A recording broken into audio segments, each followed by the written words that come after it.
الحمدللہ رب العالمین والصلاة والسلام علی سید المرسلین اما بعد فاعوذ باللہ من الشیطان الرجیم بسم اللہ الرحمن الرحیم۔ پیارے اور محترم اسلامی بھائیوں، آج ہم سنیں گے حضور فنور سید عالم صلی اللہ تعالیٰ علیہ وسلم کا موحدین عرب سے تعلق۔ عرب میں اگرچہ ہر طرف شرک پھیل گیا تھا اور گھر گھر میں بت پرستی کا چرچا تھا، مگر اس ماحول میں بھی کچھ ایسے لوگ تھے جو توحید کی پرستار اور شرک و بت پرستی سے بیزار تھی۔ انہی کچھ نصیبوں میں زید بن عمرو بن نفیل ہیں، یہ علن اعلان شرک و بت پرستی سے انکار اور جاہلیت کی مشرکانہ رسموں سے نفرت کا اظہار کرتے تھے۔ یہ حضرت عمر رضی اللہ تعالیٰ عنہ کے چچا زاد بھائی ہیں۔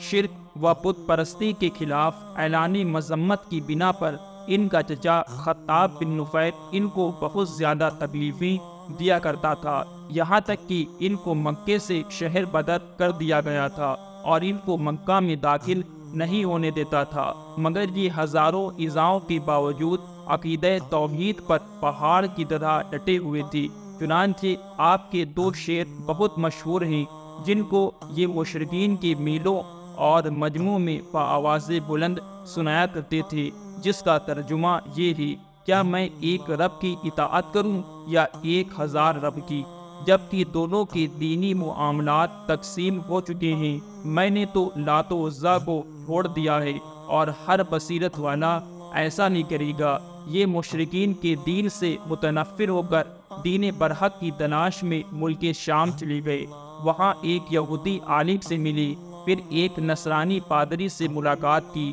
اور جب آپ نے یہودی و نصرانی دین کو قبول نہیں کیا تو ان دونوں نے دین حنیف کی طرف آپ کی رہنمائی کی، جو حضرت ابراہیم خلیل اللہ علیہ السلام کا دین تھا، اور ان دونوں نے یہ بھی بتایا کہ حضرت ابراہیم خلیل اللہ علیہ السلام نہ یہودی تھے اور نہ عیسائی، اور وہ ایک خدائے واحد کے سوا کسی کی بھی عبادت نہیں کرتے تھے۔ یہ سن کر زید بن عمرو بن نفیل ملک شام سے مکہ واپس آ گئے اور ہاتھ اٹھا کر مکہ والوں میں بآواز بلند یہ اعلان کرنے لگے: اے لوگو، گواہ رہو کہ میں حضرت ابراہیم علیہ السلام کے دین پر ہوں۔ اعلان نبوت سے پہلے حضور صلی اللہ تعالیٰ علیہ وسلم کے ساتھ زید بن عمرو بن نفیل کو بڑا خاص تعلق تھا اور کبھی کبھی ملاقاتیں بھی ہوتی تھی۔ چنانچہ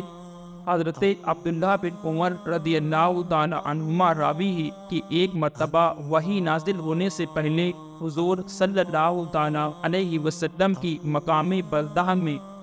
زید بن عمرو بن نفیل سے ملاقات ہوئی تو انہوں نے حضور صلی اللہ تعالیٰ علیہ وسلم کے سامنے دسترخوان پر کھانا پیش کیا۔ جب حضور صلی اللہ تعالیٰ علیہ وسلم نے کھانے سے انکار کر دیا تو زید بن عمرو بن نفیل کہنے لگی کہ میں بتوں کے نام پر ذبح کیے ہوئے جانور کا گوشت نہیں کھاتا، میں صرف وہی ذبیحہ کھاتا ہوں جو اللہ پاک کے نام پر ذبح کیا گیا ہو۔ پھر قریش کے ذبیحوں کی برائی بیان کرنے لگی اور قریش کو مخاطب کر کے کہنے لگی کہ بکری کو اللہ پاک نے پیدا فرمایا اور اللہ پاک نے اس کے لیے آسمان سے پانی اتارا اور زمین سے گھاس اگائی، پھر اے قریش، تم اس بکری کو اللہ کے غیر بتوں کے نام پر کیوں ذبح کرتے ہو؟ حضرت اسماء بنت ابو بکر رضی اللہ تعالیٰ عنہما کہتی ہیں کہ میں نے زید بن عمرو بن نفیل کو دیکھا کہ خانہ کعبہ سے تیگ لگائے ہوئے کہتے تھے کہ اے جماعت قریش، خدا کی قسم، میرے سوا تم میں سے کوئی بھی حضرت ابراہیم علیہ السلام کی دین پر نہیں۔ صلو علی الحبیب صلی اللہ تعالیٰ علی محمد صلی اللہ علیہ وسلم۔